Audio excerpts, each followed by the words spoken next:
Stay with us. The Read the Buffalo News is coming up in just a second. The following program is intended for listeners who are blind, have low vision, or another print disability that makes reading, holding a book, or turning a page difficult or impossible. The content is copyrighted by the respective publishers. For more information, please visit us on the web at nfradioreading.org. And good morning. Your Niagara Frontier radio reading service now presents a reading of articles and features from the Buffalo News for Monday, March 30th. And your readers today are Ed Howard and Ted Pijacki. And we'll start with a brief look at the weather for today and the rest of the week. Today's going to be cloudy with a little breezy afternoon with a shower later in the afternoon with a high of about 56. There's going to be a couple of showers and a thunderstorm tonight with a low of 51. And then tomorrow, a couple of showers and a heavy thunderstorm tomorrow. And the thunderstorms can bring hail and damaging winds, and there is a chance of a tornado also for that. And pretty much the week is summed up with kind of gloomy, rainy, and windy. So it's not going to be a spectacular week. The normal high and low are 47 and 30. The record high was 79 in 1905, and the record low was 5 degrees in 1923. Last year's high was 50, and last year's low was 34 degrees. Well, Ted, our top story from the front page of today's Buffalo News is headlined, "Despite Detox Plan, Addict Was Okayed for Release from ECMC." And a detox bed was waiting for him, but he overdosed hours after ECMC released him without telling his family. An appellate court has revived a lawsuit brought by a father over Erie County Medical Center releasing his 23-year-old drug-addicted son without telling anyone, only hours before the young man was to enter an inpatient treatment center. Shortly after he was released, but before could begin inpatient treatment, he died. Francis J. Frankie Guadagno, a college student who for over a year struggled with opiate abuse, discharged himself against medical advice minutes before midnight on September 16, 2014. That day and the morning that followed unfolded as a parent's nightmare. A father administering Narcan to his unconscious son at home, calling 911 for an ambulance, and spending 6 hours at ECMC as the medical staff restrained and treated the incoherent young man thrashing about in the emergency department, even pulling out his intravenous needle. The father, Francis L. Guadagno, left ECMC for his Lakeview home around 11 p.m., believing his Frankie would spend the night at the hospital and go to the inpatient Horizon Village Terrace House Treatment Center at 291 Elm Street the following morning. The father said he told ECMC's medical staff about the plan. "I immediately was telling her about how he's not to be discharged because I had conversations with Horizon, and he was not to be discharged because they were picking him up in the morning," Guadagno recalled in a deposition about what he later told one nurse. He repeated his instructions to another nurse before he left the hospital. He said he urged her to put the plan in writing, quote, "to make sure this is down, and it's down in the records that this is happening, and that he is not to be discharged, that Horizon was coming to get him." During his son's previous stays at ECMC for overdoses, the hospital notified the family before releasing him, the elder Guadagno said. He fully expected to be notified again. But Frankie showed up at his father's house in Lakeview at 2 a.m., dropped off by someone driving a Cadillac. He was thrashing and everything violently like he was at the hospital. Nothing changed, Guadagno recalled in his deposition. "How could you release this person or discharge this person in this kind of a condition?" he asked. "You tell me he's being admitted, you assume responsibility for him, and then you discharged him in the middle of the night? I don't understand it." His son would be dead within hours. The University at Buffalo history student arrived at ECMC by ambulance at 4:06 p.m. on September 16, 2014. He did not want to be there. "I'm not going anywhere," the young man said before being taken to the hospital. "The last time I went to ECMC, they gave me a spinal tap. I'm fine. I'm in a lot of pain. My back hurts. My stomach is so sick.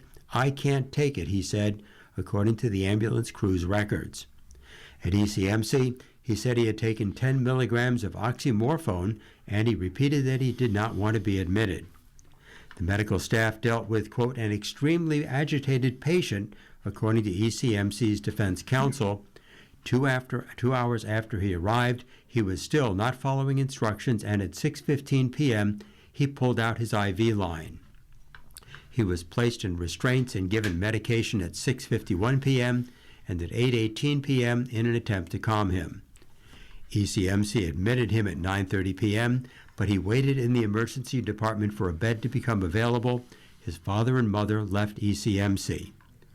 It was about that time that a physician assistant examined Guadagno and found him to be appropriately able to respond to questions according to court records.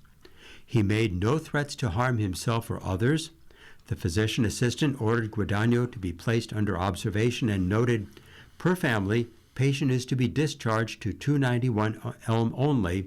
Per reports, already has a bed there tomorrow." At 10:30 p.m., his restraints were removed. He was cooperating with the medical staff, and he requested to be allowed to leave the hospital. A nurse who examined him noted he was awake, alert, oriented, sitting on the bed, and able to make his needs known. Vital signs were also noted to be within normal limits at that time and during discharge screening, according to a legal filing from the hospital. Dr. Jeffrey Schweikert, an emergency physician, evaluated him and wrote in a note, "Patient sober, wants to leave the hospital. Family wants patient to go to rehab, but patient refusing. Patient aware family will not take back, told will be homeless, understands and wants to leave, will discharge." A parent or family member would only be contacted if a patient seeking to be discharged against medical advice is a minor, according to the defense filing. During a deposition, the elder Guadagno's lawyer asked the doctor about Guadagno's stay in the department. "Were you aware of the issues that Mr. Guadagno was having earlier, that he was in 4-point restraints at least until 7 p.m.? And were you aware that he had been administered 3 doses of Ativan by the time you discharged him and allowed him to be discharged from the hospital?" The doctor replied that he assumed he would have known. Did the doctor believe it was safe for Guadagno to be released? "He wanted to leave, and I was unable to hold him against his will," Schweikert replied. The doctor said he can hold patients against their will if they're suicidal, homicidal, or visibly intoxicated without the capacity to make decisions, and that was not the case with Guadagno, the doctor said. All right, thank you, Ed.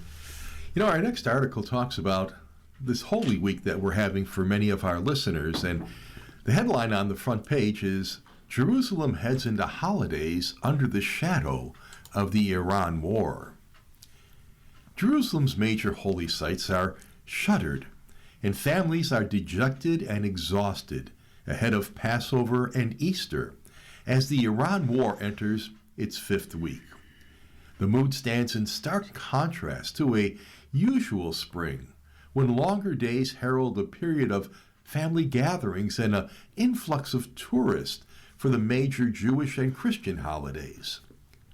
Metal shutters are drawn on nearly all stores in the Old City, home to the key holy sites, and only scattered footsteps echo on deserted stone alleyways. Vast plazas are missing the typical throngs of faithful and tourists.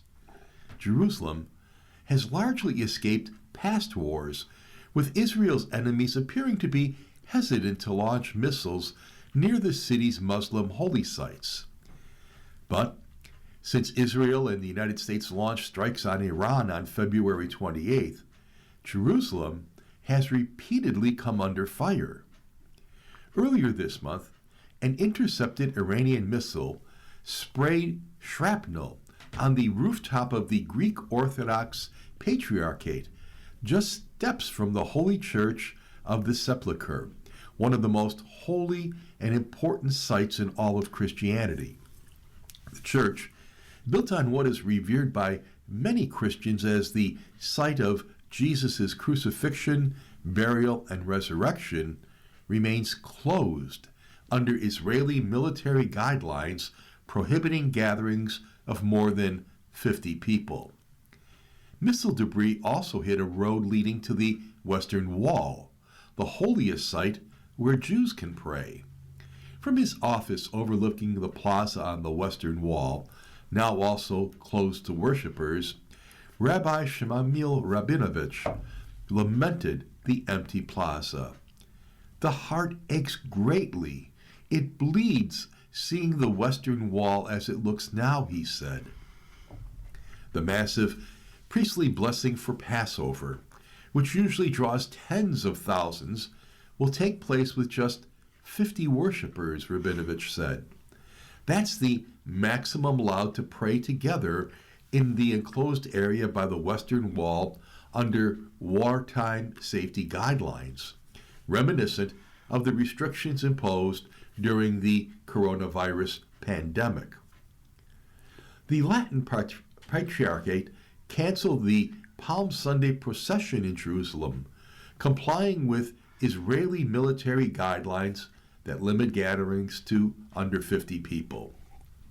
Despite that, the Patriarchate said Jerusalem police prevented the Catholic Church's top leaders from entering the Church of the Holy Sepulchre to celebrate Mass, marking Jesus' triumphant entry into Jerusalem. The Church called it a manifestly unreasonable and grossly disproportionate measure, and said it was the first time in centuries that its leaders were prevented from celebrating Palm Sunday at the place where Christians believe Jesus was crucified. The Jerusalem police said the leaders were informed that they could not enter the church due to safety concerns, since it does not have adequate emergency access or shelters in case of a missile attack. The traditional Palm Sunday procession normally sees tens of thousands of Christians from all around the world walk from the Mount of Olives down the narrow, hilly streets toward the Old City, waving palm fronds and singing. Rami Askire, a parish priest for Jerusalem's Catholics, said the community will sorely miss the procession, a deeply emotional and spiritual part of the holiday. But the cancellation is also a reminder that faith comes internally from the heart, not from external actions, he added. We are celebrating resurrection. Resurrection is from death and winning the pain and the war, he said. It will not come by having fear, but by having faith. A local Catholic high school, empty of students as classes have been canceled, was also recently hit by debris from an Iranian missile interception, Askari said. A Franciscan priest, Askari, is still celebrating Mass for up to 50 parishioners in the St. Saviour's Monastery's cavernous marble hall, near the centuries-old complex music school, the Magnificat Institute. The school was built in what was once the convent's basement, which has been approved by the Israeli military as a suitable shelter.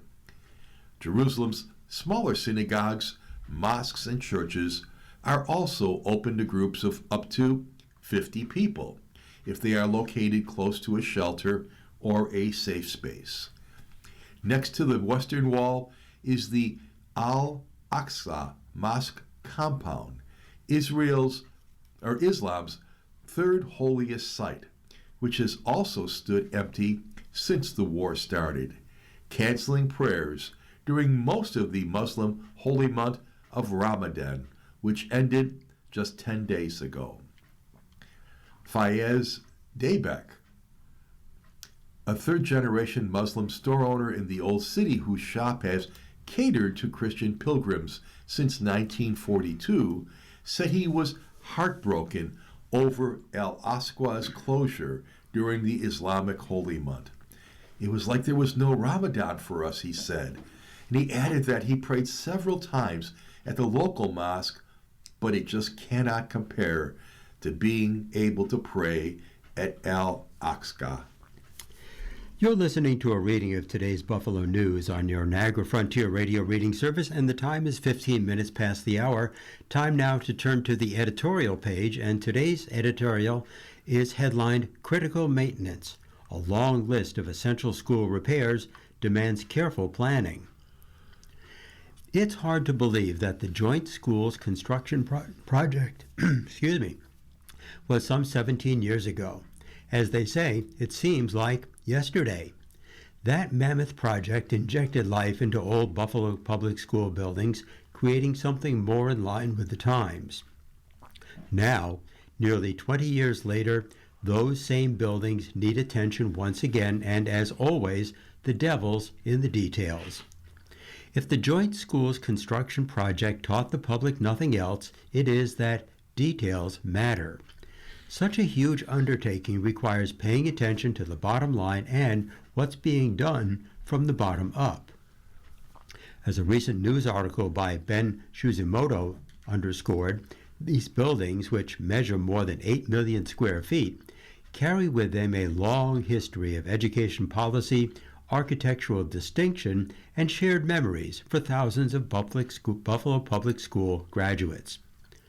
Between 2025 and 2030, Buffalo schools will need to spend $1.69 billion to maintain these buildings, indicating the enormity of the ongoing task. That doesn't take into account the multiple schools up for closure by the district over the next few years, but the majority of schools remaining open will need attention, and not just the kind that patches the holes. That approach doesn't work on residential structures, much less institutional complexes that have several thousand school children running in and out of them each and every school day.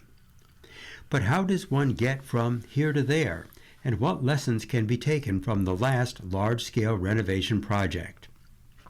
Louis Petrucci, the departing Chief Operating Officer for the district, spoke at a Buffalo School Board work session earlier this month about the state of the buildings.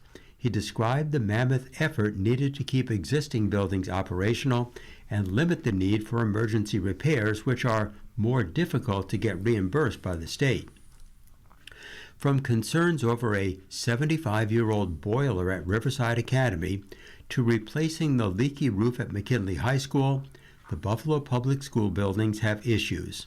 Masonry, roof, electrical, HVAC, even public address system repairs or replacements. None of these costs come as a surprise. Petrucci offered state-supported options the Board of Education could consider when it comes to the $1.7 billion in future repairs. And, by the way, getting the state's stamp of approval and the funding that comes with it is critical for these projects. It's a matter of which road to take. The well-known road that involves bundling the projects onto another joint schools construction project, avoiding the city's debt limits and taking years to complete, or taking the $1.7 billion needed and breaking it into smaller pieces, such as committing $100 million each year over the next 17 years. The latter option takes discipline, which Petrucci noted had already been employed over the past 2 years by Buffalo Schools Chief Financial Officer Jim Barnes. Barnes said the state prefers funding schools' capital projects through bond sales for cash flow reasons. Makes sense. However, that approach resulted in a $21.9 million bond sold late last summer to cover 21 projects, with Buffalo schools yearning for more in this year's capital budget. Then, Buffalo schools got caught up in the conflict between former Mayor Christopher Scanlon and City Comptroller Barbara Miller Williams. The Comptroller has conceded that she bonded for Buffalo schools because 97% of its costs were reimbursable by the state. Regardless of the route, taking care of Buffalo's public schools' aging buildings will require careful consideration and close attention to detail. It starts with a solid plan. Now it's time for another voice, and today's letter was submitted by Justin Wilcox, who is the executive director at Upstate United. And the headline is, "Suits Against Energy Sector Won't Help New York." There's no doubt that climbing energy prices are contributing to the ongoing cost of living crisis. Governor Kathy Hochul warns that New York's climate mandates are likely to increase utility bills by thousands of dollars in the coming years. Unfortunately, rather than rolling back unrealistic emissions targets that constrain energy supply, raise costs, and threaten grid reliability, some legislators are instead pushing an extreme legislative agenda that wields the justice system against American energy companies. Lawsuits and investigations will do nothing to make life more affordable or to reduce emissions. This strategy also fails to recognize emissions result from consumer use of fuels, not their extraction, and most critically, that China, not the United States, is the world's leading polluter. One proposal would open the door for the state attorney general and insurers to sue just about any company involved in energy production, alleging that emissions cause major storms, floods, and other disasters. The Institute for Legal Reform warns that the massive litigation costs tied to this legislation would be passed on to the consumers, dramatically increasing household energy bills over time. Resilience and modernization should be the answer to extreme weather, not transforming every storm into a costly lawsuit. Another proposal goes even further by creating new corporate crimes tied to environmental harms, extending beyond the incidents clearly caused by willful neglect.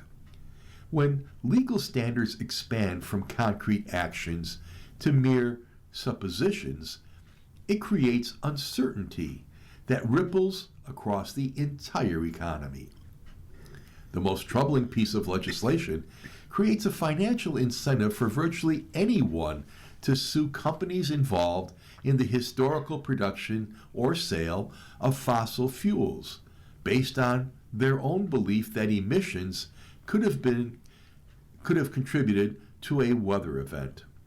These efforts follow the enactment of the Climate Change Superfund Act, which penalizes energy companies for the use of their products throughout time, like driving to work or heating a home. That law already faces multiple legal challenges. Instead of opening the door for more lawsuits, Albany must take up practical measures to fix our climate law, increase energy supply, encourage innovation, and keep prices in check. Well, Ted, today's editorial cartoon comes to us from Mike Lukovich of the Atlanta Journal-Constitution, and he is no friend of Donald Trump or the Republicans. And today's cartoon is kind of a play on the Book of Revelation's four horsemen of the apocalypse.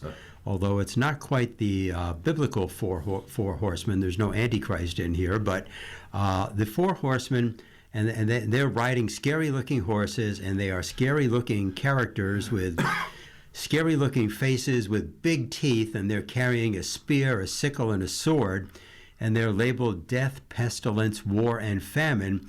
And then there is another horse with kind of this overweight, dumb-looking person on it with big ears, buck teeth, a red hat, and one of the four horsemen is saying, "We've added a fifth horseman," and on that fifth person, the shirt says MAGA. And so you can decide exactly what that means. So that's today's political cartoon from Mike Lukovich. And we turn now to the national opinion pieces, and our first one comes to us from from a Harrop. And the headline is, "Does social media actually addict us?" Facebook, Instagram, and WhatsApp are running content very harmful to children.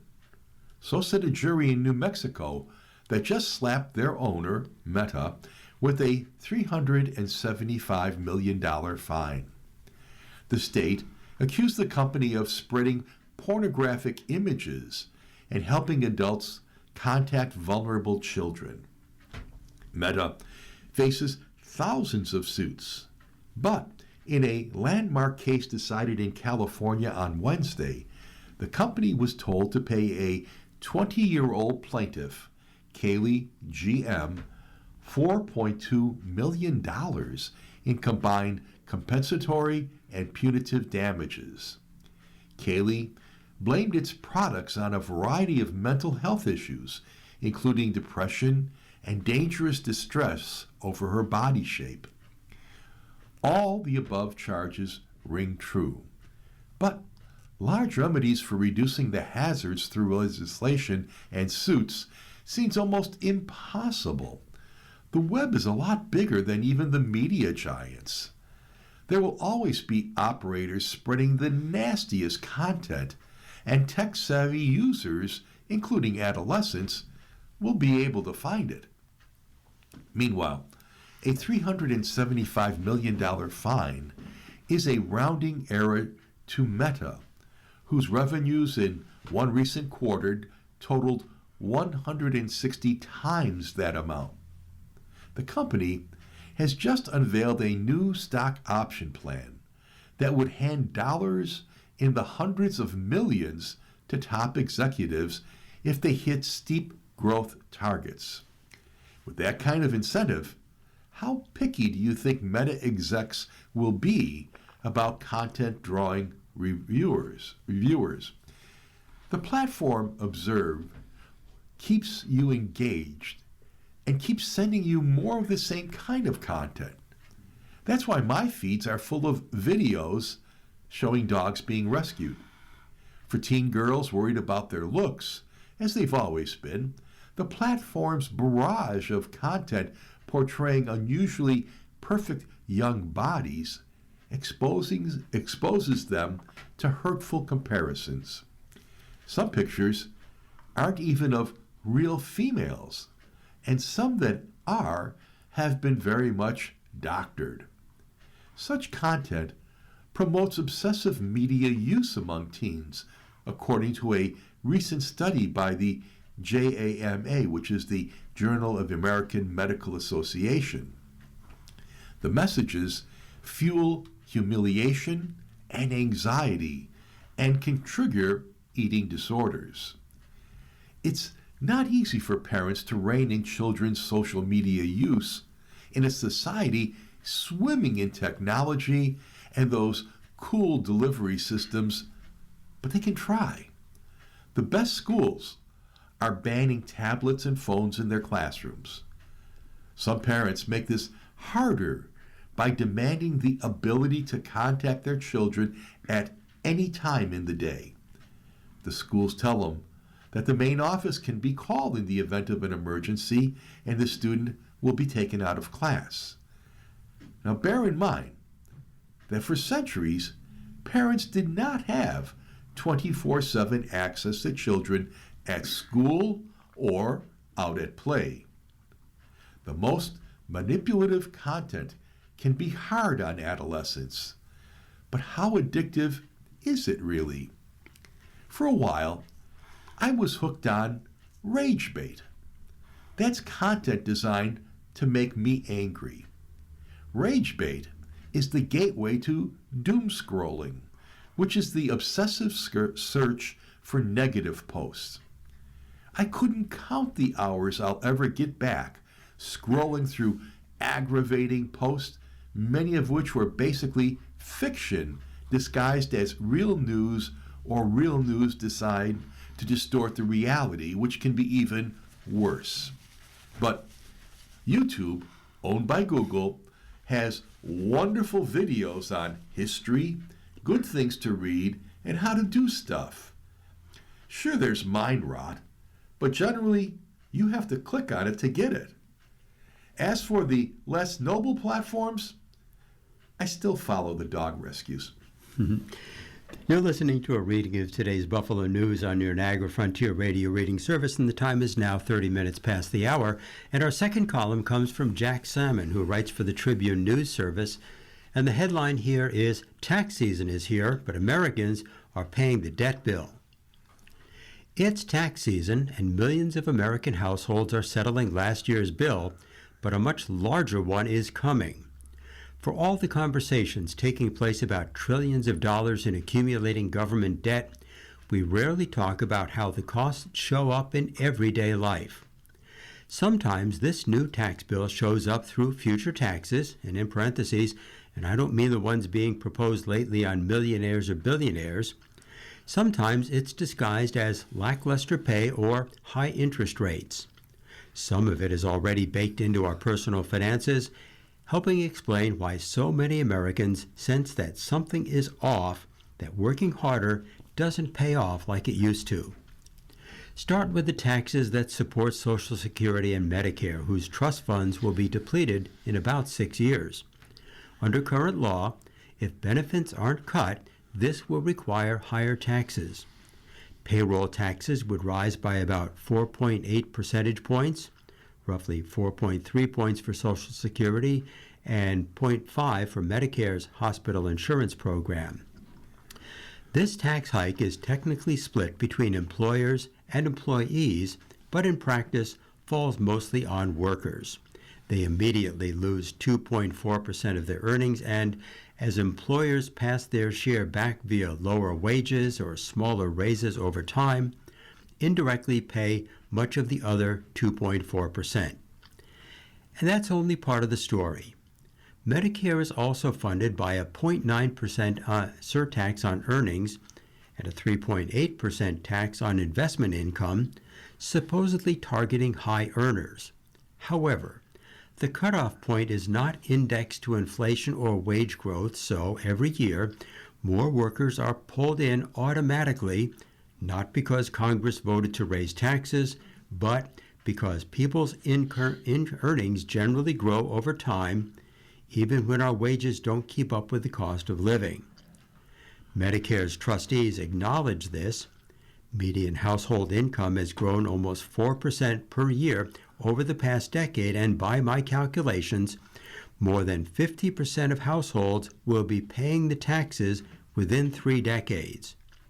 This is how taxes on the rich become taxes on middle-class families. Put all of it together, and millions of American workers stand to lose up to 9.5% of their earnings through statutory marginal tax rate increases. It won't apply evenly to every dollar or phase in all at once. What matters is the marginal wedge, how much of each additional dollar you get to keep. Many people who are concerned about the debt fear a reckoning arriving all at once for some future generation. In the meantime, politicians continue to delay hard choices by imposing more and more debt. More debt issued today means higher tax bills tomorrow. Failing to fix Social Security and Medicare means the same thing. And for households already stretched thin, tomorrow isn't far away. Our next article is about how cyber attacks are now ingrained in modern warfare. As they fled an Iranian missile attack, some Israelis and Android phones received a text offering a link to real-time information about bomb shelters. But instead of a helpful app, the link downloaded spyware giving hackers access to the device's camera, location, and all its data. The operation, attributed to Iran, showed sophisticated coordination and is just the latest tactic in a cyber conflict that pits the U.S. and Israel against Iran and its digital proxies.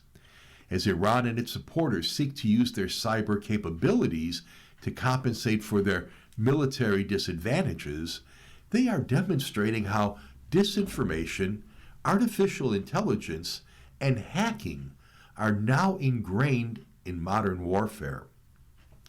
The bogus text received recently appeared to be timed to coincide with the missile strikes, representing a novel combination of digital and physical attacks, said Gil Messing, the chief of staff at Checkpoint Research, a cybersecurity firm with offices in Israel and the U.S. This was sent to people while they were running to shelters to defend themselves, Messing said. The fact that it's synced and at the same minute is a first. The digital fight is likely to persist even if a ceasefire is reached, experts said, because it's a lot easier and cheaper than conventional conflict, and because it's designed not to kill or conquer, but to spy, steal, and frighten.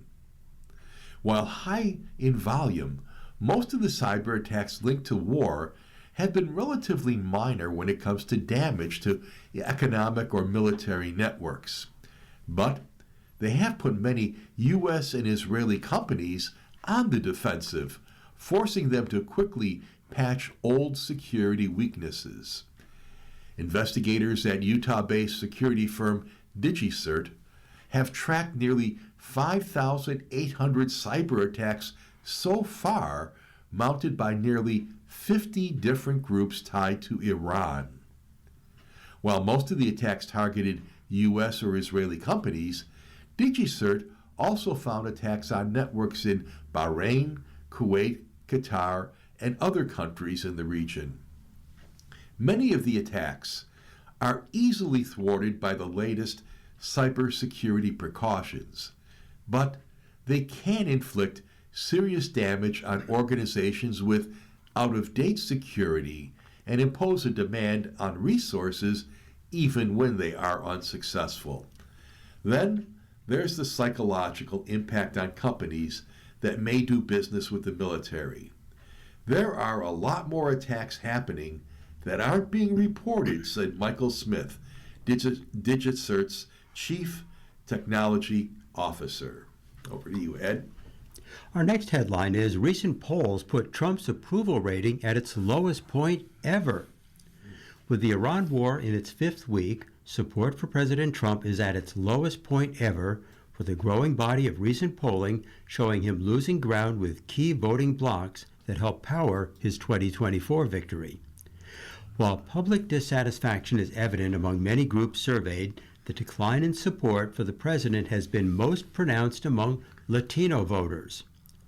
A Reuters Ipsos poll released on March 24th found 36% of voters approve of the president's job performance, the lowest it has been during his second term.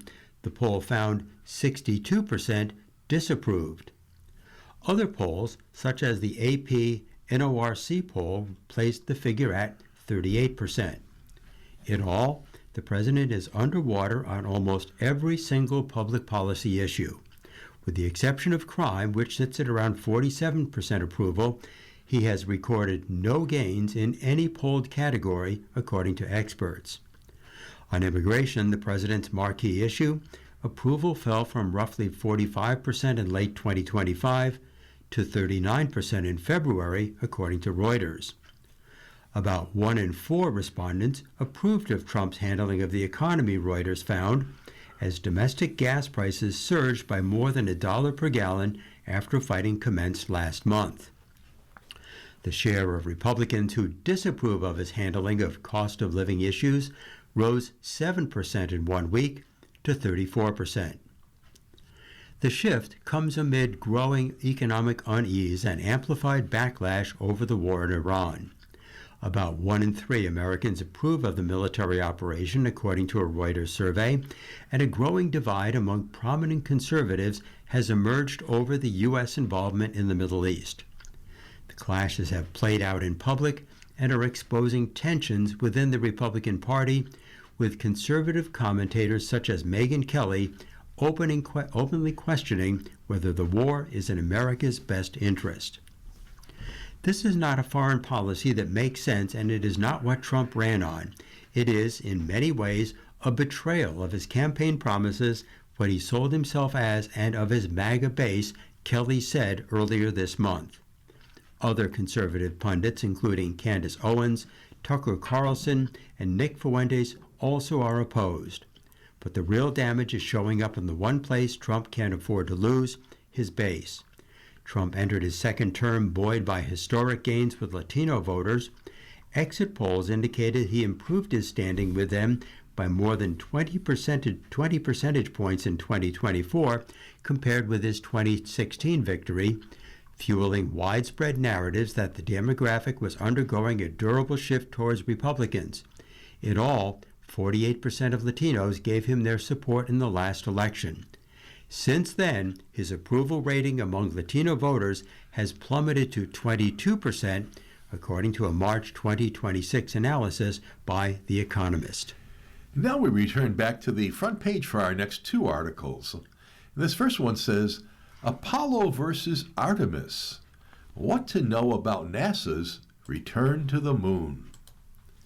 NASA's Apollo moonshots are a tough act to follow, even after all this time.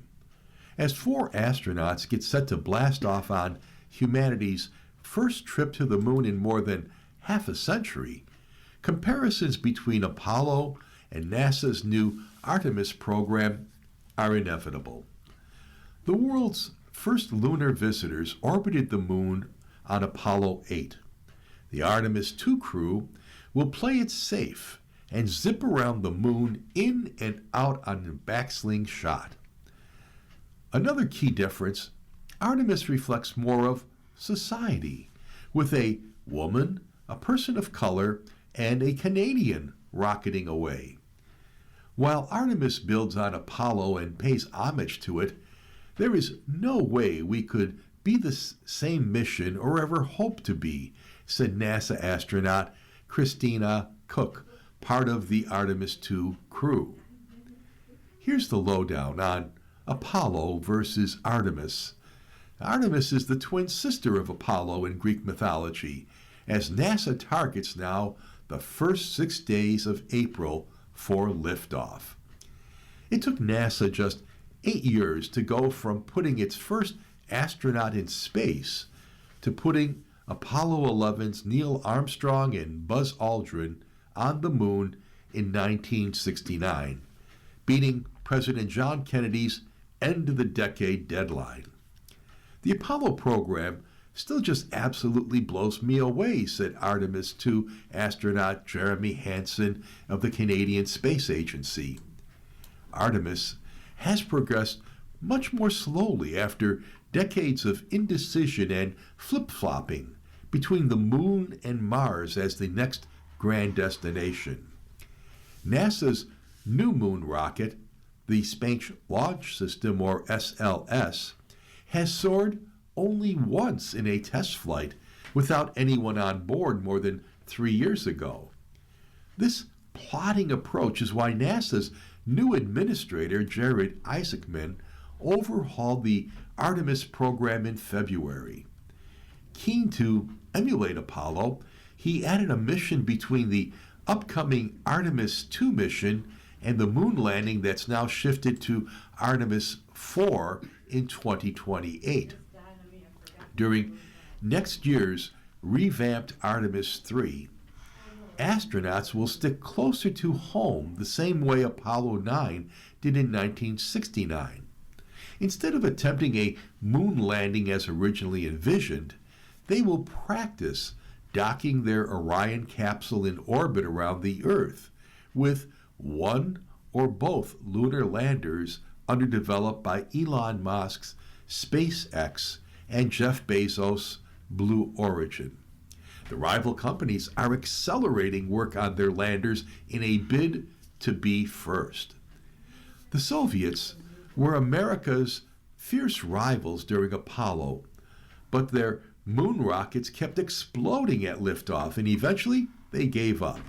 Now the Chinese are the competition. China has already landed a robotic spacecraft on the moon's far side, the only nation to achieve that, and is scrambling to land astronauts near the lunar South Pole by 2030. NASA is aiming for that same polar region where shadowed craters are thought to hold vast amounts of ice that could provide drinking water and rocket fuel. Like his predecessor, Bill Nelson, Isaacman is determined to beat China to that finish line and win this second space race. Well, our next story has an interesting slant on the new stadium construction, and the headline is, Stadium Deadlines Taking a Toll on Construction Crews. Pressure to finish on time poses physical and mental challenges. The pressure of getting one of Western New York's largest construction projects done on time by this summer not only weighs heavily on the Buffalo Bills, but also the workers putting in the on-site labor. The project to build a more than $2 billion stadium for the Bills has meant physical demands, long hours, and irregular work schedules for many of the construction workers on the approximately 3-year job. While some workers feel pride just to be part of building something so monumental for the Buffalo area and the sports-loving community, it has also come with a lot of pressure, according to Tim Bennis, business manager at Sheet Metal Labor Union Smart Local 71. There are so many moving parts and looming deadlines coming together all at once to get the stadium substantially done by June and ready for the football season during the 2026 NFL season. That has made it even more vital to make on-demand preventive mental health counseling available to the approximately 8,000 workers who've been on the site at one time or another. They're starting to get a little tired, Bennis said about stadium construction workers during a recent Facebook Live discussion hosted by the Erie County Anti-Stigma Coalition. We've been working long days, and it's been a grind, but we're getting towards the end, so we feel good about it, he added. Construction workers have been lauded for their work on the stadium by Bills officials since the groundbreaking in June of 2023. Worker morale has typically been described as being in a good place throughout the project. But work has needed to be particularly revved up on the site over the past year or so, after some areas of the project fell slightly behind schedule. Work has been going on nearly around the clock, with 3 shifts, 7 days a week during most weeks, as part of a push to complete the stadium in time to host its first events this summer. Then, last month, vulgar and homophobic graffiti was found inside the new stadium in suites and locker room areas that caused $150,000 in damage. General contractor Gilbane Turner shut down the project site for 4 days. At least 2 workers who may be responsible for the graffiti have been identified and removed from the project, but no charges have been filed. The investigation by the Erie County Sheriff's Office remains ongoing. It's been a black eye for a project that otherwise has brought mostly positive attention to the area trades. Bennis said how workers feel about what they're doing on the site really depends on the person and the crew and what portions of the stadium they're working on, but mostly there's a sense of pride on the job site. Still, for some, this is just another job, he added. They know Western New Yorkers are going to drive by that for the rest of their lives, and they look at that little piece that they helped put up, and that's great for each and every one of them, Bennis said. While there are plenty of local workers on the job, some come from all over, and that can be stressful not to be home for a significant period of time, according to Monica Farrar, a mental health counselor at Ramp Health, who's also working on the Bill Stadium site. You're not seeing family, your kids, and yeah, it can cause stress, marital problems, and family issues, Farrar said. People are by themselves and can isolate more, especially if they're alone and in isolation, like if they're staying in a hotel room. It's why the Bills and Gilbane Turner partnered with union leadership to create a program that would provide workers with resources to help their mental health. And that includes having a mental health counselor on the job 4 days a week and training for union leadership and stewards so they could have the skills and knowledge to recognize workers who are having problems and help them find the right resources. As part of our newspaper reading, we normally present the day's death listings and obituaries for you, but there are none listed in the paper today. So if you need any more information on names from previous days, please feel free to call us at 716-821-5555. Again, that is 716-821-5555. And over to you, Ed. Well, now it's time to turn to Georgia Nichols Royal Stars. And if today is your birthday, happy birthday. You are driven because you want to experience everything in the world. You are fearless and imaginative. This is a year of learning and teaching. Now, for the rest of us, the stars show what kind of a day you're going to have. 5 stars is a dynamic day. 4 stars is a positive day. 3 is average. 2 is so-so. And 1 star is a difficult day. And fortunately, nobody is having a 1-star day today. For Aries, you have a 3-star day. Today, 3 planets are in your sign, giving you power, focus, and purpose. Meanwhile, fair Venus is attracting money and favors to you, so tonight the word is get organized. For us Taurians, we have a 4-star day today. Today, fair Venus moves into your sign to stay for 4 weeks, encouraging peace, art, diplomacy, and romance all around you. Tonight, socialize. Gemini, a 3-star day. This is a friendly time for you because Venus is now traveling through your house of friendships. Tonight, you should relax at home. Cancer, 4 stars. Lucky you. Relations with groups and friends will be warm and rewarding in the next 4 weeks. Tonight, you're going to have an interesting conversation. For Leo, 3 stars. You make a marvelous impression on everyone in the next 4 weeks. Fair Venus is at the top of your chart, creating favorable circumstances for you and your business and professional life. Tonight, maintain your belongings. Virgo, you're also having a 4-star day. You will long for opportunities to travel for pleasure in the next 4 weeks. If a chance to do so comes your way, grab it. Tonight, you're strong. Libra, also 4 stars. Your ruler Venus will be sitting in one of your 8th house for the next 4 weeks, igniting romance and pushing relationships into warmer affection and deeper passion. But tonight, you should enjoy solitude. For Scorpio, 3 stars. Fair Venus will be opposite your sign for the next 4 weeks, enhancing all of your relationships, love affairs, relations with partners and co-workers, even your relationships with your enemies.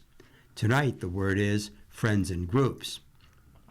For Sagittarius, 3 stars. You are high vis today, which means people will notice you more than usual. In fact, some will know personal details about your private life. And tonight, you're admired. For Capricorn, 4 stars. Do something to shake up your day a little. You want adventure and stimulation. Tonight you should explore and learn. For Aquarius, it's a 3-star day. Pleasant, peaceful moments will be your theme for the next 4 weeks, including enjoying quiet time at home. Tonight, check your finances. And finally, for Pisces, 4 stars. As Venus changes signs today, it ushers in a 4-week window of opportunities for you to have more appreciation of your daily surroundings. Tonight, listen and cooperate. And now it's time to take a look back in history. On March 30th in 1822, Florida became a United States territory.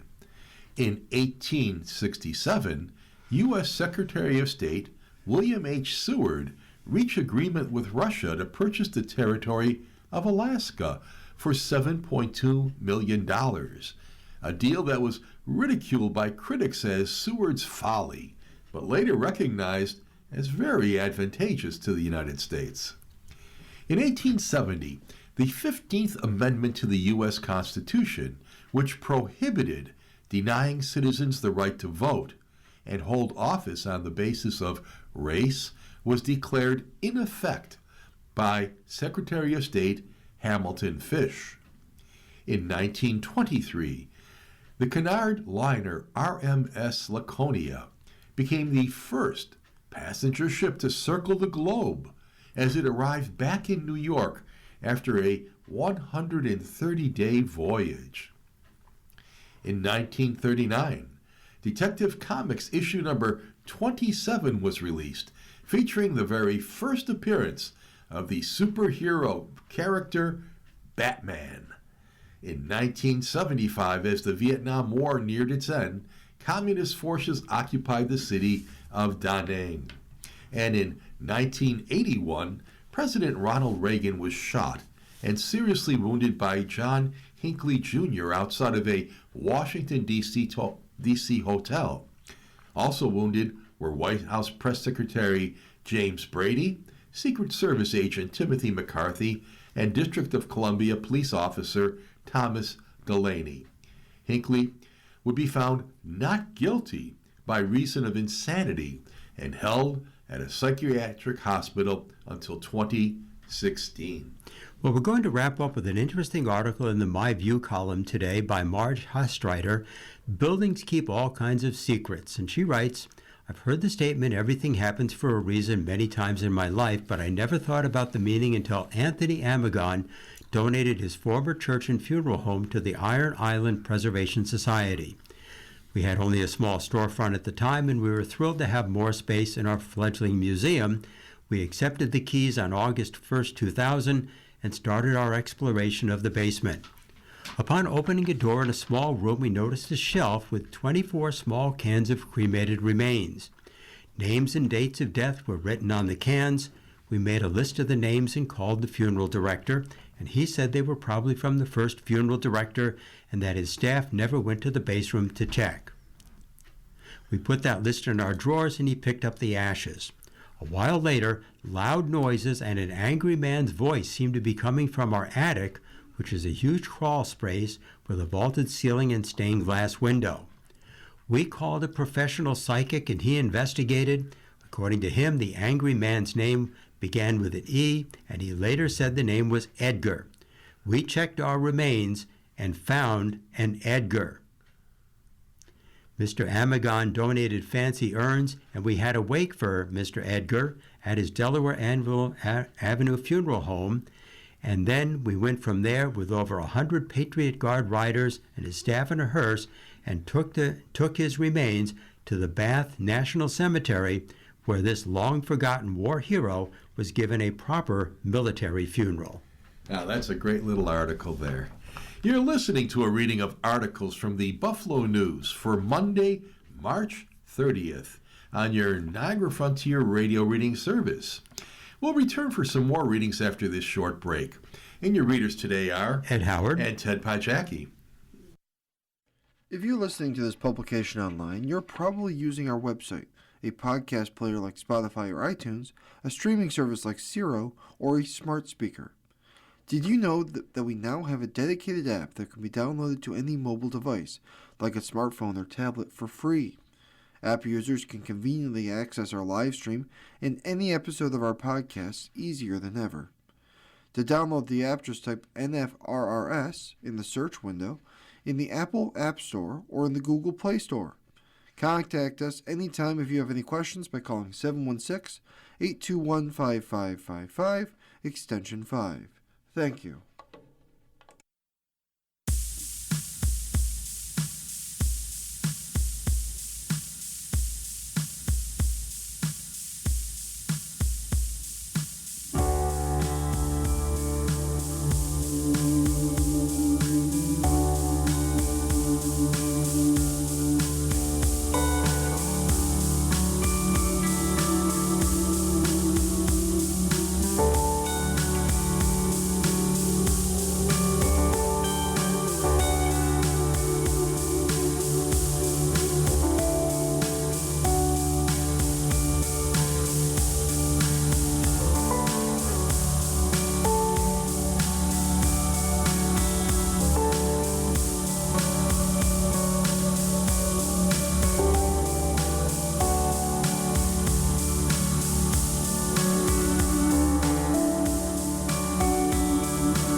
We'll continue now with the reading of articles from today's Buffalo News, and your readers are Ted by Jackie. And I'm Ed Howard, and we'll turn now to the city and regional section of the paper. And our first story is headlined, $13 million in Amherst tax breaks are sought for a 716 sports complex and hotel. The physician-led developers behind a sports complex eyed for the former gun club site in Amherst are seeking more than $13 million in tax breaks for an expanded project that now includes 120 hotel rooms. What was a $50 million proposal to construct a sprawling indoor sports facility has now ballooned into an $80 million venture with a $25 million hotel added on next door. The 716 sports developers say this addition will help capture tourism business from visiting athletes and their families, especially from multi-day sporting events, and the project will, after 2 decades, return a former vacant brownfield site on Maple Road to active use, generating extra property tax revenue, they say. But that's also why the developers say the lucrative property, sales, and mortgage recording tax breaks are justified for the project's financial viability. We're trying to bring something that brings over $20 million in economic impact a year to the town of Amherst, as well as for the community, and also make a return on our private dollars, said Justin Feinberg, principal and CEO of Do-Fi Properties, who is part of the development team with his father. The margins are slim, and if we don't get the tax breaks, it's not bankable.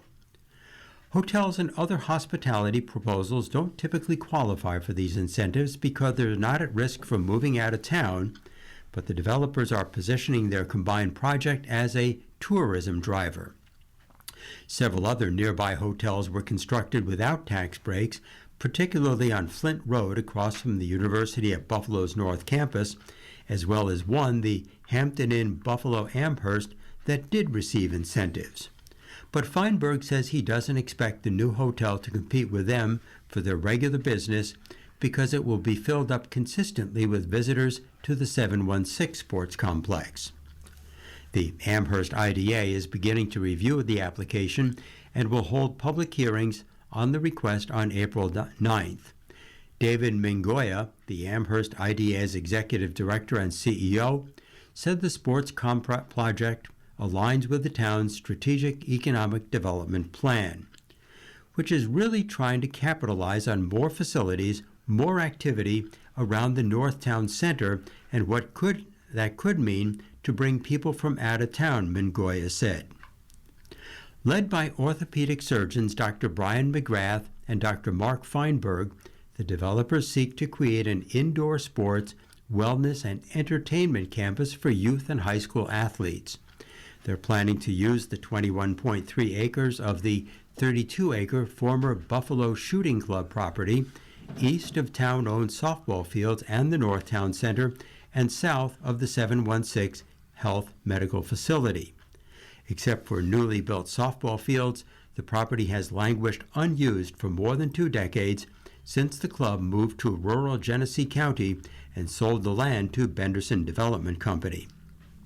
Benderson had initially planned a $44 million town center campus, but never built anything before selling the cleaned-up property to the national student housing developer, American Campus Communities, which didn't construct anything there either. In December 2024, the town bought the entire site from ACC for $5.7 million, arguing that this ensured that the town kept control of the softball fields and positioned it to resell the rest to another developer. The town then sold 22 acres to the 716 Sports developers. The 716 Sports Group in February completed their $4.15 million purchase. The project had received environmental review and municipal approvals from the town in November.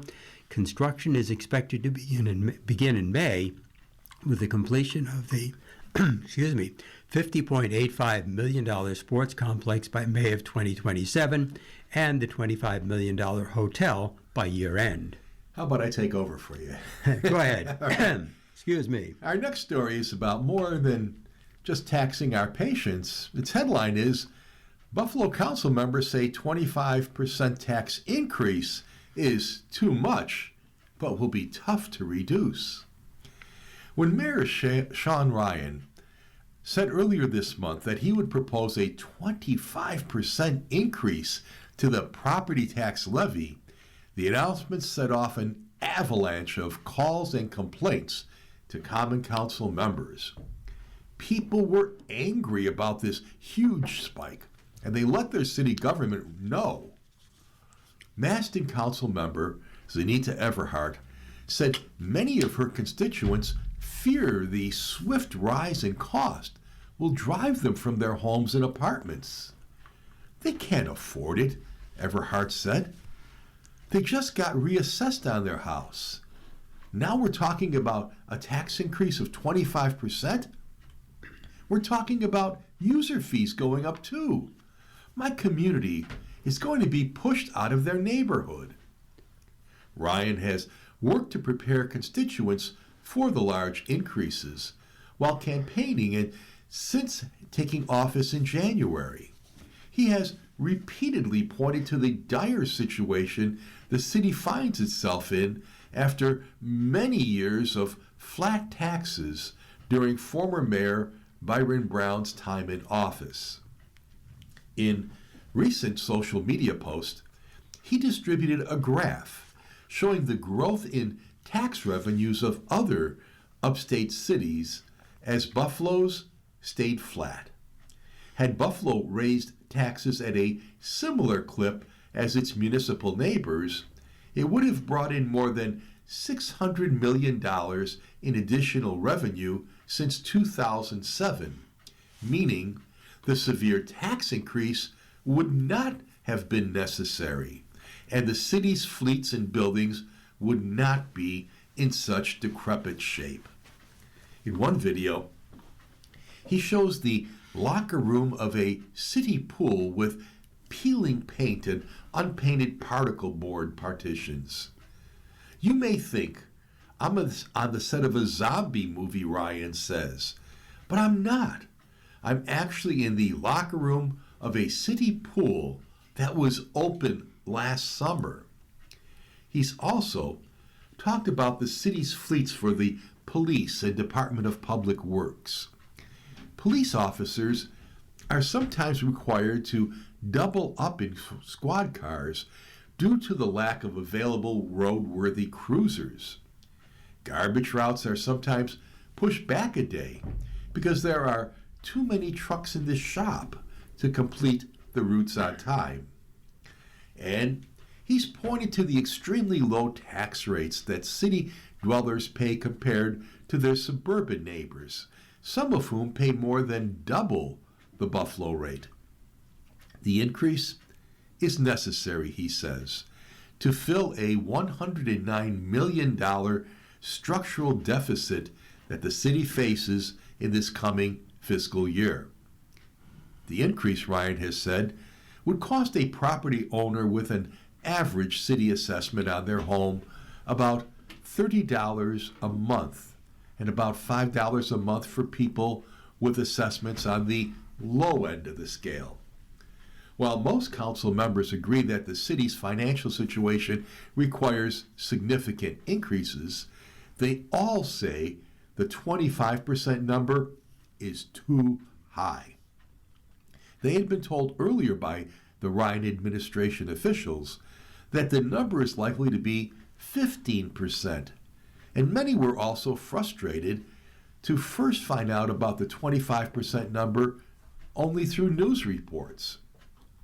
Council members do not yet have the details of how the additional revenue raised by the tax increase will be spread out and acknowledge that it would be difficult to say where exactly the cuts necessary to bring that increase down significantly would be before they get Ryan's proposed budget, which is due to them on April 15th. Lovejoy Council member Brian Bowman said he and his colleagues will continue to work with the administration to try to bring the number down as much as possible, while also aiming to improve on city services and amenities. It's really gearing up for a big, long budget season, Bowman said. But I'm up for the challenge. North Council member Joseph Gołąbek Jr. and City Council member David Rivera, the two longest tenured members of the council, have both called for cutting City Hall personnel in recent years to try to save money. Gołąbek said he has declined to fill an open position in the council's central staff for several years because he said it would not be right as property owners are faced with such significant tax increases. The reality is that it's just a luxury, in my opinion, that we can't afford at this very moment, Gołąbek said. But other council members say that they don't see any way to create significant savings without severely handicapping city departments that provide important services. The three departments that account for most of the cost, police, fire, and the Department of Public Works, provide essential city services that constituents want and need. Bowman said that as someone who has been in city government for years, it does not feel like personnel is too high a level, with department leadership often telling them they don't have to fix the staff to fix neighborhood issues the way that he would like to see them done. Well, Ted, we all know that here in Buffalo, if you don't like the weather, you just wait a few hours and it'll change. Well, today it's going to change by the week, and our headline is, Look for a Mix of Seasons this week. This week, Western New Yorkers can expect a typical spring weather week, which is to say, it will feature elements of all four seasons. With some light snow falling and frigid temperatures on Saturday into Sunday, a warm front now approaches that will bring with it heavy rains, gusty winds, and you know it's coming, the possibility of snow. Philip Pandolfo, a meteorologist at the National Weather Service's Buffalo office, says temperatures had already jumped 10 to 15 degrees across much of the area when reached by phone Sunday afternoon. We're going to be seeing this warming trend continue over the next couple of days. We'll be tacking on a solid 5 to 10 degrees for both the daytime highs and nighttime lows through Tuesday, he said. Highs Monday are expected to reach the upper 50s in most areas, with some areas of the Genesee Valley reaching into the 60s. The wide range in temperatures is typical of this time of year in western New York, Pandolfo said. Unfortunately, the warmer temperatures are going to be spoiled a little bit by a wetter pattern that we're going to be getting into this week, he said. The warming could bring several rounds of heavy rainfall Tuesday through the rest of the week, with totals of up to 2 inches possible in some areas Tuesday into Wednesday. Tuesday could also bring high wind gusts. These rainfall amounts would bring with them a risk of poor drainage, flooding, and rises on area rivers and creeks. The chance of more impactful flooding would increase if the higher end rainfall amounts are realized according to the forecast.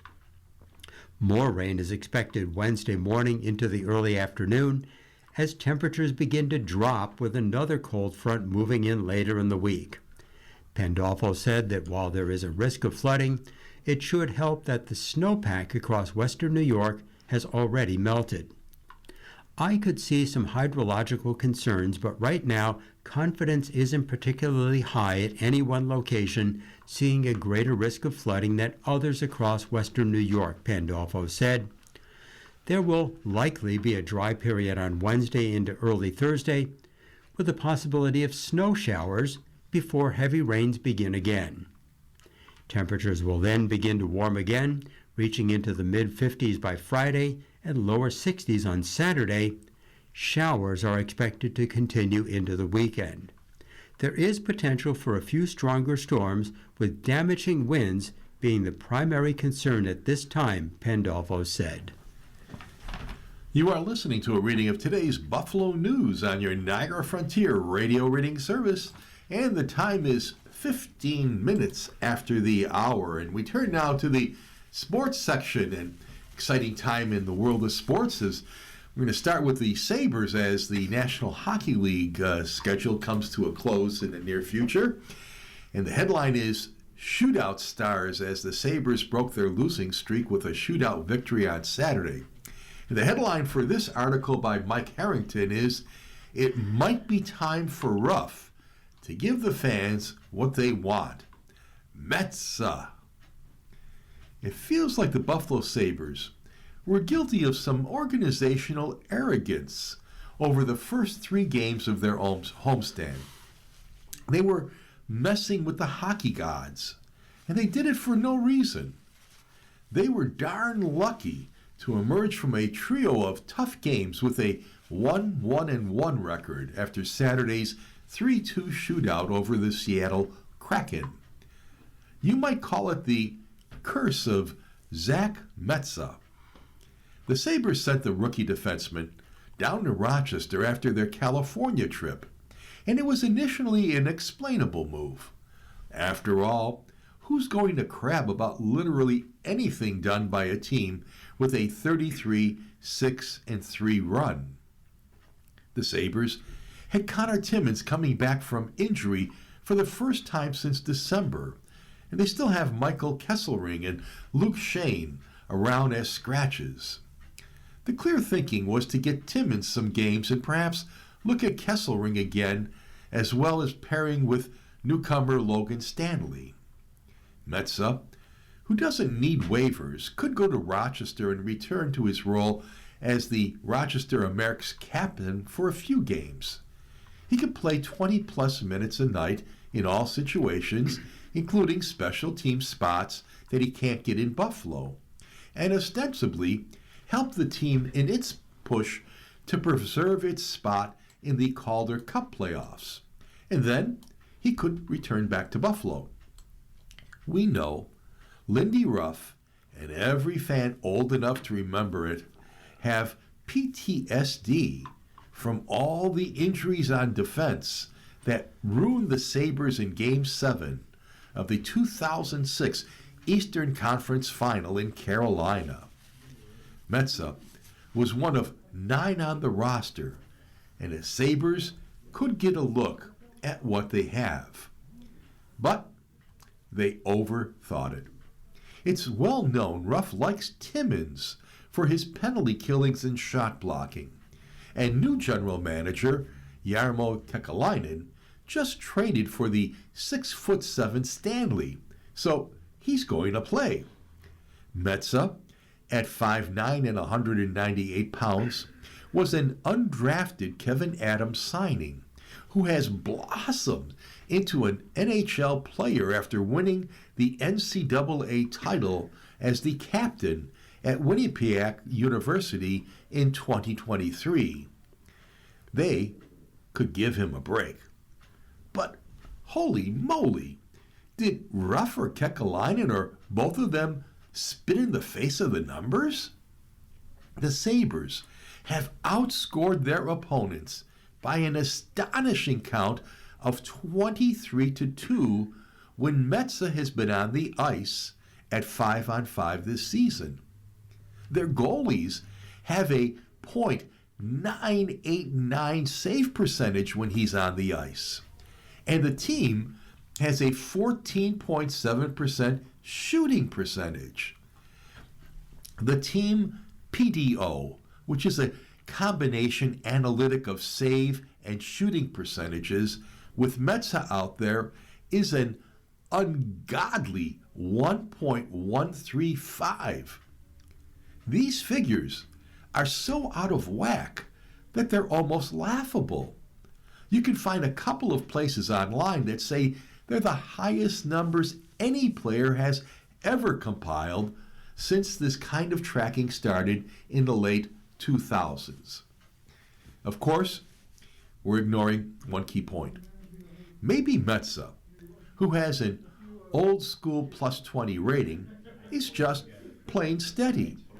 He doesn't make terrible passes, doesn't get caught out of position, and has some goaltending luck on his side too.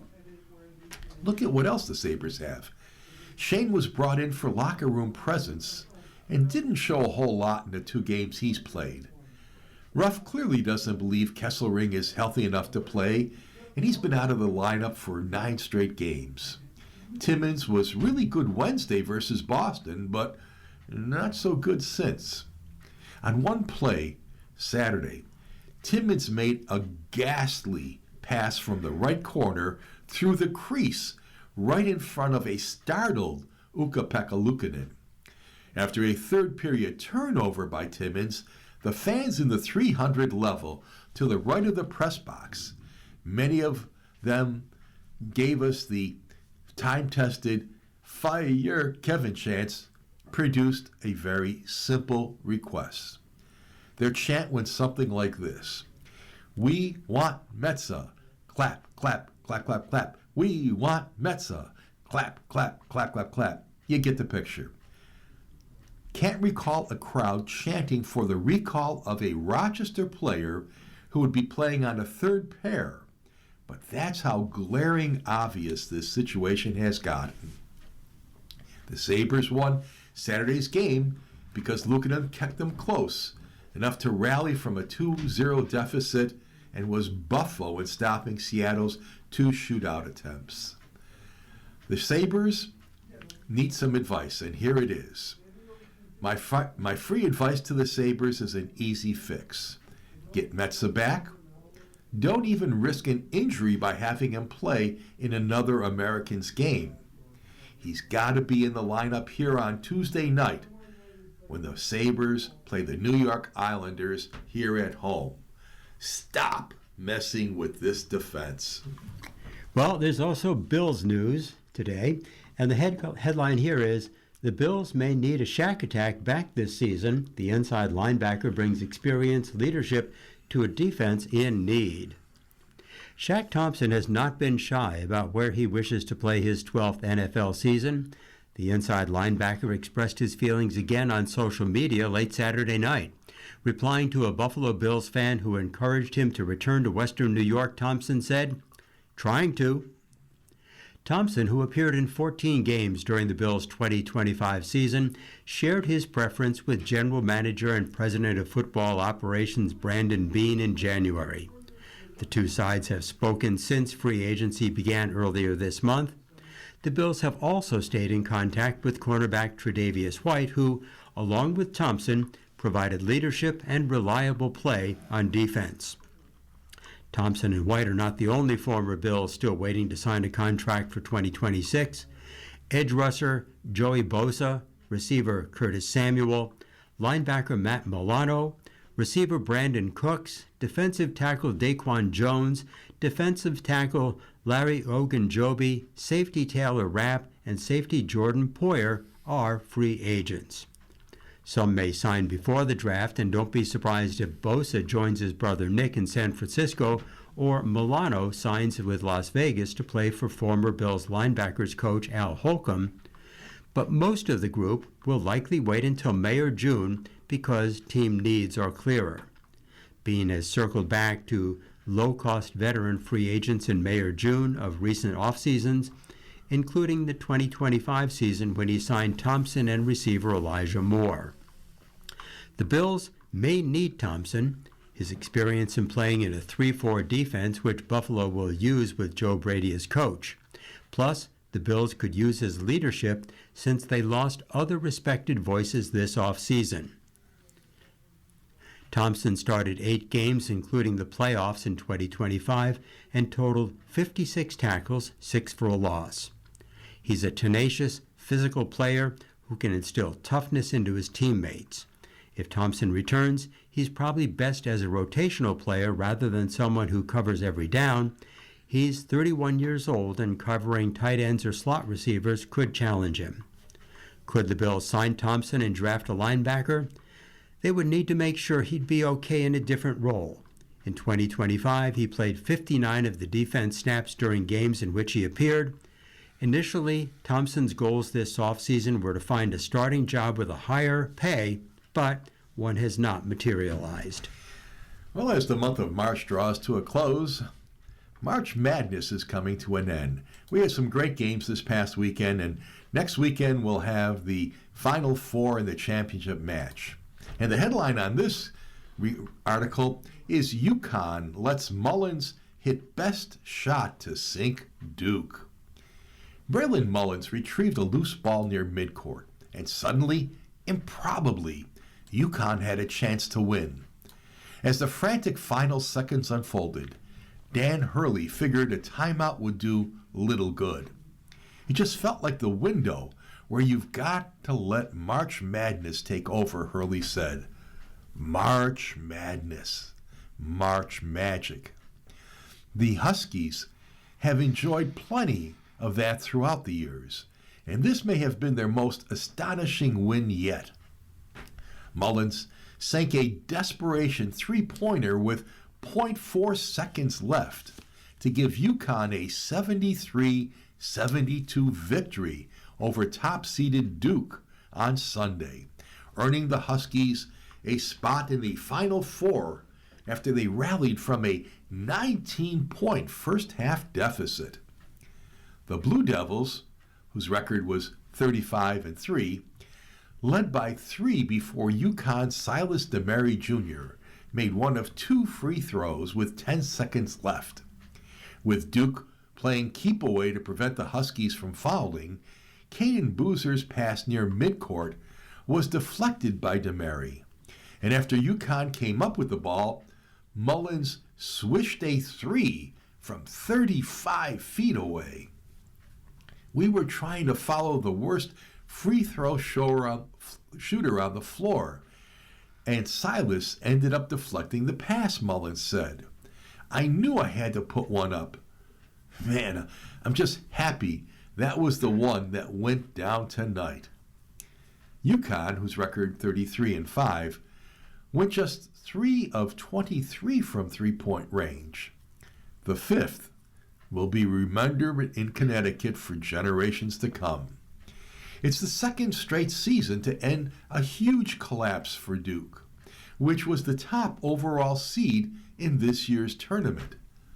The Blue Devils led by 6 with 1:14 remaining before falling to Houston in last year's national semifinals. I could not be more disappointed and feeling for our guys at the same time of just trying to process what happened, Duke coach John Shayer said. I don't have the words. I just don't have the words. Hurley is trying to coach the Huskies to a national title for the 3rd time in 4 seasons, a feat that hasn't been accomplished since UCLA in the 1970s. UConn now faces 3rd-seeded Illinois in Saturday's semifinals in Indianapolis. The Huskies have met Illinois in the NCAA tournament once. To get there, the Huskies needed one of the biggest comebacks in regional history. After he made one of 2, Cameron Boozer, who passed out of a double team to Dame Star, who found Cameron's twin brother, Caden Boozer, in the middle of the court. I knew we were back 2 guys, and whoever was playing behind us were just trying to make a play. Nothing but net. It'll go down along the great NCAA tournament game-winning shots next to Buffalo's own Christian Laettner's for Duke in 1992's Elite Eight against Kentucky, and Chris Jenkins to win the national title for Villanova in 2016. Or Laettner's shot in the 1990 regional final, which turned another Duke-UConn classic from a loss to a win for the Blue Devils. Well, we have this baseball story, and the headline is, A Historic Walk-Off to Remember. Braves designated hitter Dominic Smith's mother died less than 2 weeks ago. He said the team has picked him up the last few weeks, and he returned the favor on Saturday night. Smith became the first player in Major League Baseball history to hit a walk-off grand slam in his debut with a new team, according to the Elias Sports Bureau. He finished off the Braves' 6th run, 9th inning in a 6-2 win over the Kansas City Royals. It's just amazing, said Smith, who was one of the last players to make the Braves' opening day roster. Played against the Braves for a long time, and being on the other side, a lot of these endings kind of hurt, so it was fun to be on the right side of it this time. You are listening to a reading of today's Buffalo News on your Niagara Frontier radio reading service, and the time is 30 minutes after the hour. And now, if you want some advice, we're going to ask Eric. And the headline is, Self-Centered Friend Never Picks Up When Called. Dear Eric, I have a lady I consider a friend, but I notice that she only calls me when it's convenient for her. I call her to talk and she makes everything about her. I'm really considering stopping talking to her. She says she doesn't have any friends. She's in her 70s and I'm in my 50s, and I have said something to her about the problem. Am I wrong for not wanting to be her friend? Because sometimes when I text her, she doesn't answer, or when I call, she doesn't pick up. I think that's disrespectful. I don't do that to her. I politely respond, even if I'm busy or working. And it's signed, Left Unanswered. Eric replies, Dear Unanswered, it seems there are two issues in this friendship here. First is the misalignment in your communication styles. Second is your frustration with what you talk about when you do talk. Either could be a deal breaker. Sometimes friendships run their courses, or two people who once were compatible find that they no longer are. It's okay if you feel it's time to put some space between you. However, do consider that her phone response habits may not be a sign of disinterest or disrespect. The prevalence of cell phones and texting continues to change and reshape society. We all have different relationships to how available for communication we are. She may not always keep her phone handy, or she may simply not enjoy replying to every call or text that she gets. It may help you to set a regular time to call. This way, expectations can get managed, and ideally, she'll pick up. Next letter. Dear Eric, one of my relatives is a young lady in her early 30s. She's gainfully employed and is in a year-long relationship. She'd like to marry her friend who's about her age and also has a career. So far, though, no ring. My theory, which I'm not sharing with her, is that if a man has been with a woman for this long without a commitment to marriage, he is using her as a convenience, and she should move on. Any thoughts? Signed, No Ring. Eric replies, Dear No Ring, my thoughts respectively are that those thoughts should continue to be kept to yourself unless your relative explicitly asks for them. Every relationship runs on its own timeline. A year is short. They're still getting to know each other. Regardless, it seems that their timelines aren't matching up. She's expressed a desire to marry, even if it's premature.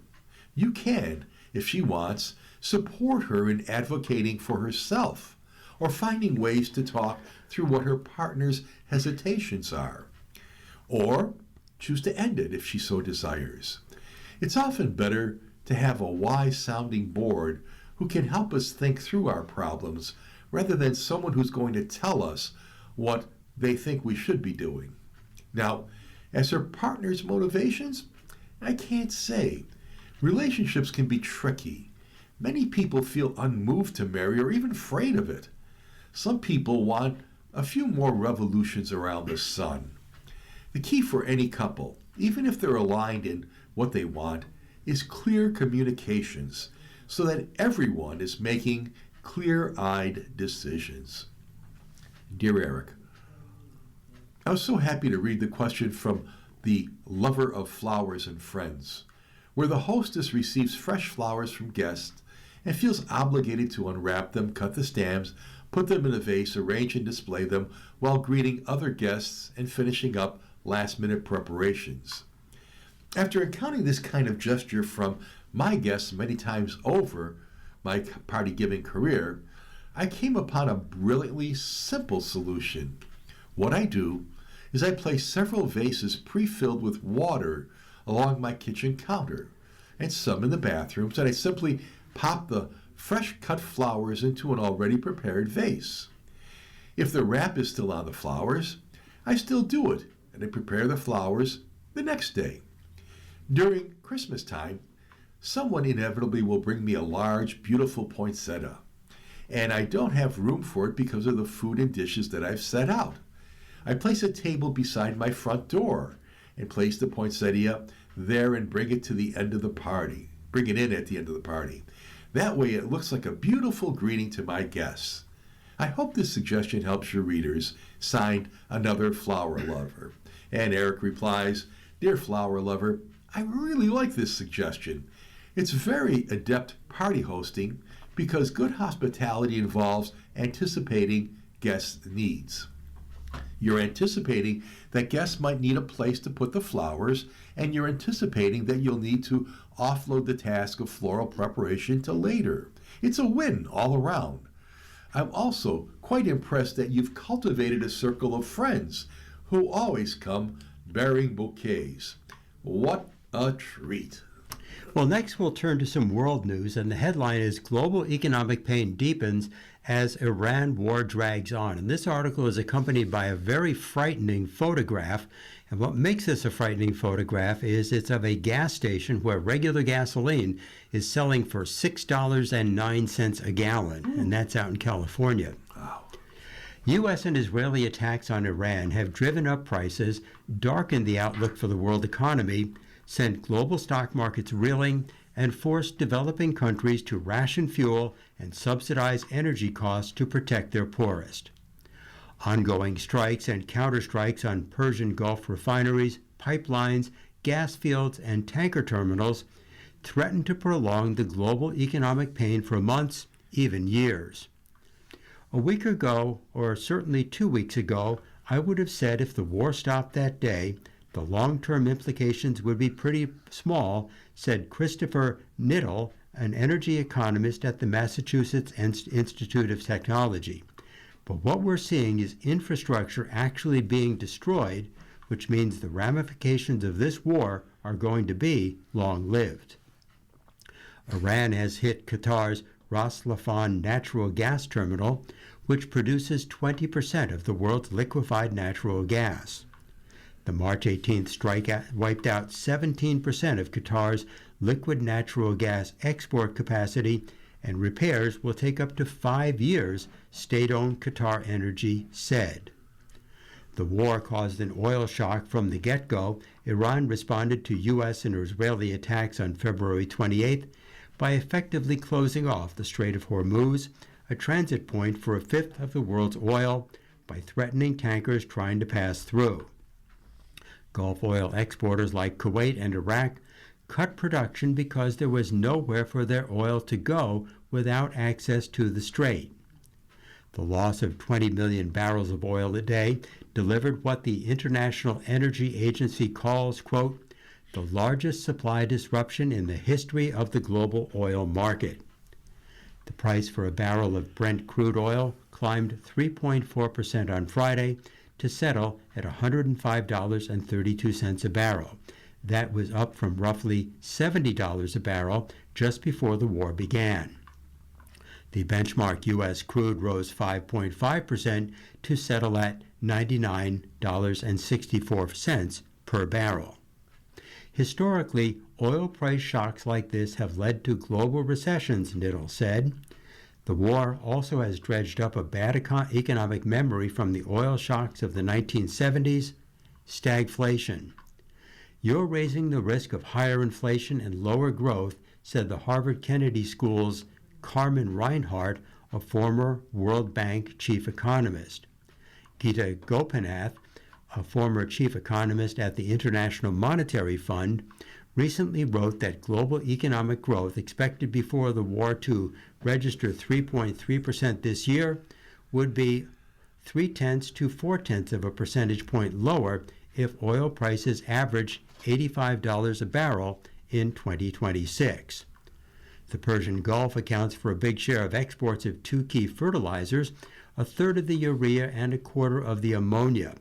Producers in the region enjoy an advantage: easy access to low-cost natural gas, the primary feedstock for nitrogen fertilizers, and up to 40% of the world's exports of nitrogen fertilizer pass through the Strait of Hormuz. Also in world news, Leo says God can't be invoked to justify reasoning for war.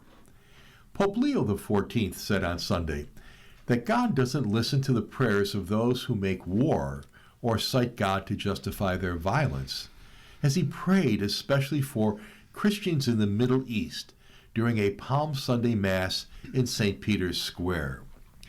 With the U.S.-Israeli war on Iran entering its second month and Russia's ongoing campaign in Ukraine, Leo dedicated his Palm Sunday homily to his insistence that God is the King of Peace, who rejects violence.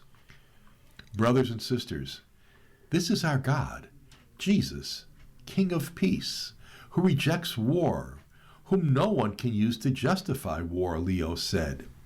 He does not listen to the prayers of those who wage war, but rejects them, saying, "Even though you make many prayers, I will not listen. Your hands are full of blood." Leaders on all sides of the Iran war have used religion to justify their actions. U.S. officials, especially Defense Secretary Pete Hegseth, have invoked their Christian faith to cast the war as a Christian nation trying to vanquish its foes with military might. Russia's Orthodox Church also has justified Russia's invasion of Ukraine as a holy war against a Western world it considers that has fallen into evil.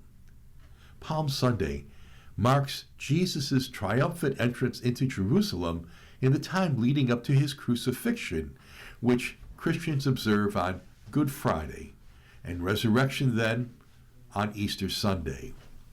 In a special blessing at the end of Mass, Leo said he was praying especially for Christians in the Middle East who are suffering the consequences of an atrocious conflict. In many cases, they cannot live fully the rites of these holy days. Earlier Sunday, Jerusalem police prevented the Catholic Church top leadership from entering the Church of the Holy Sepulchre to celebrate Palm Sunday Mass in private. It was the first time in centuries church leaders were prevented from celebrating Palm Sunday at the place where Christians believe Jesus was crucified. Israeli police said the request for access from Cardinal Pier Battista Pizzabella and others had been denied since all holy sites in the old city of Jerusalem were closed to worshipers for security reasons. A police statement said freedom of worship would continue to be upheld, subject to necessary restrictions. Following a torrent of criticism, Prime Minister Benjamin Netanyahu said Israel would try to partially open the Church of the Holy Sepulchre in the coming days. Leo said that during Holy Week, Christians cannot forget how many people around the world are suffering, just as Christ did. Their trials appeal to the conscience of all. Let us raise our prayers to the Prince of Peace, so that he may support people wounded by war and open concrete paths of reconciliation and peace, Leo said. For many people at the Vatican, the start of Holy Week this year brings back memories of the final suffering days of Pope Francis, who died on an Easter Monday. When Holy Week opened last year, Francis was still recovering at the Vatican after a 5-week hospital stay for double pneumonia. He had delegated the liturgical celebrations to others, but rallied on Easter Sunday to greet the faithful from the Loggia at St. Peter's Square. Most poignantly, he made what became his final Pope-mobile loop around the piazza. Francis died the following morning after suffering a stroke. His nurse, Massimiliano Strapetti, later told the Vatican media that Francis had told him, "Thank you for bringing me back to the square for one last final salute." Well, here's a concerning article about North Korea, and the headline is, "Could a missile reach the United States?" North Korea's leader observes a test of upgraded engine with long-range capability.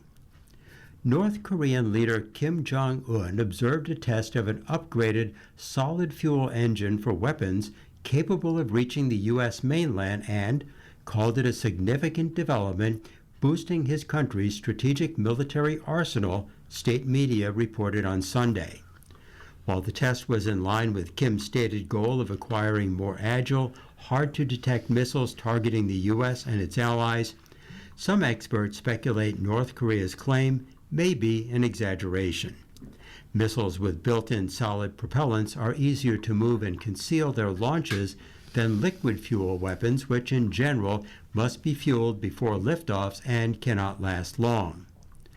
The official Korean Central News Agency reported Kim watched the ground jet test of the engine using a composite carbon fuel fiber material. It said the engine's maximum thrust is about 2,500 kilonewtons, up from about 1,970 kilonewtons, reported in a similar solid fuel engine test in September. The Korean news agency reported the test was conducted as part of the country's 5-year arms buildup meant to upgrade, quote, strategic strike means, unquote, a term referring to nuclear-capable ballistic missiles and other weapons. Kim said the latest engine test had great significance in putting the country's strategic military muscle on the highest level, according to the Korean news agency. The agency did not say when or where the test occurred.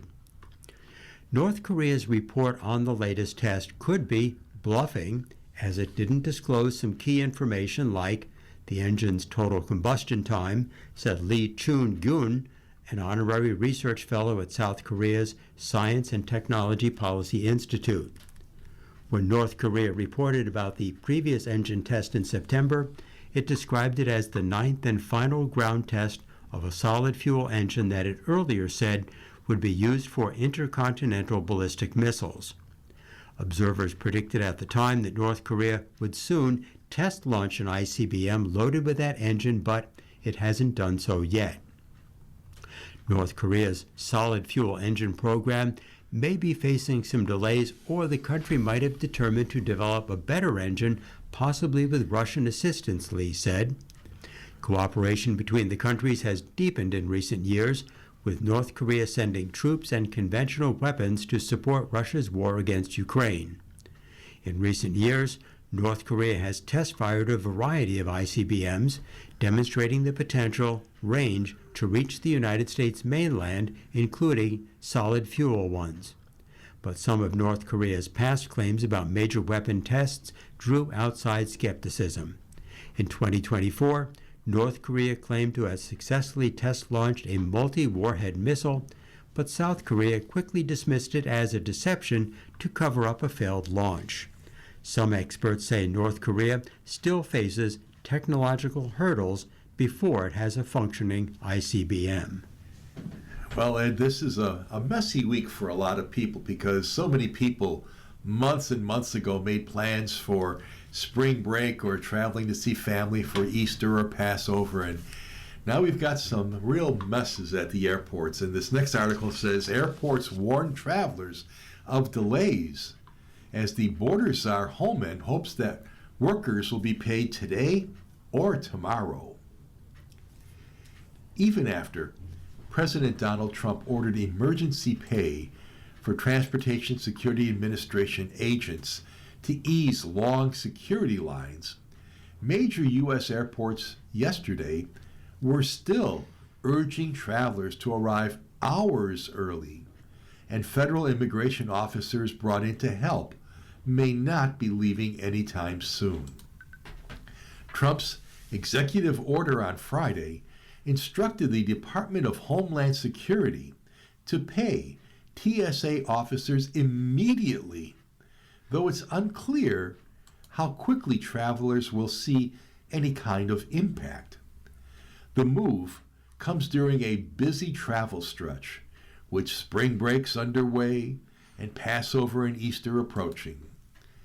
Tens of thousands of TSA employees have been working without pay since DHS funding lapsed on February 14th. The department's shutdown reached 44 days on Sunday, eclipsing the record 43-day shutdown last fall that affected all of the federal government. Trump deployed Immigration and Customs Enforcement agents, ICE agents, to some airports a week ago to help with security as TSA callouts rose nationwide. Making the rounds on Sunday morning news shows, White House border czar Tom Homan said the length of the ICE airport deployments depends on how many TSA employees return to work after they start receiving their pay. ICE is there to help our brothers and sisters in TSA. We'll be there as long as they need us, until they get back to normal operations and feel like those airports are secure, he told CBS's Face the Nation. Speaking on CNN's State of the Union, Holman said it also depends on how many TSA agents have actually quit and have no plan on coming back to work. Nearly 500 TSA officers have quit since the shutdown started, according to the DHS. Holman, in his CNN interview, said he hopes TSA officers will be paid by today or tomorrow. It's good news because these TSA officers are struggling. They can't feed their families or pay their rent. Also on Sunday, Charlotte Douglas International Airport said in a social media post that back pay would arrive for TSA agents beginning today. While this action provides critical relief, CLT supports long-term solutions to ensure continued stability for this essential workforce, the airport said.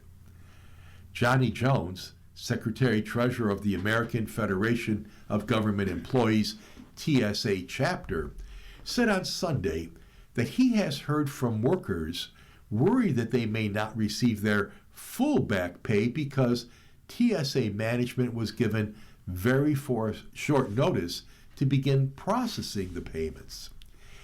It's a disaster in progress, Jones said. Some of the busiest airports in the United States continue to ask travelers to arrive hours before their departure time in order to get through those security lines. Houston's main airport, George Bush Intercontinental, warned Sunday evening that TSA wait times could reach 4 hours or longer. Atlanta's Hartsfield-Jackson International Airport also told passengers to arrive at least 4 hours early for both domestic and international flights. LaGuardia Airport posted an alert Sunday evening on its website saying that TSA lines are currently longer than usual. You've been listening to a reading of articles and features from the Buffalo News for Monday, March 30th. We read the Buffalo News live on weekday and Sunday mornings at 9 a.m. and rebroadcast at 4 p.m. For more information, call 716-821-5555. Your readers today have been Ted Pajacki and Ed Howard, and we thank you for listening. Bye. If you or people you know shop at any of the Dash's supermarkets, please save Dash's register tapes for radio reading. Our agency receives $2 for every $100 in Dash's register tapes. Radio Reading has raised thousands of dollars so far. Anyone can drop off their Dash's tapes to the Niagara Frontier Radio Reading Service at 1199 Harlem Road, Cheektowaga, between William and Clinton Streets. Or Dash's tapes can be mailed to the Niagara Frontier Radio Reading Service at 1199 Harlem Road, Cheektowaga, New York, 14227. Any questions on Dash's tapes for radio reading? Call us at 716-821-5555, and thanks for caring. Radio Reading mails out a large print program schedule to our listeners every other month. If you have not received a Niagara Frontier Radio Reading Service large print program schedule in the mail, please call us at 716-821-5555. We will make sure that you receive one every other month.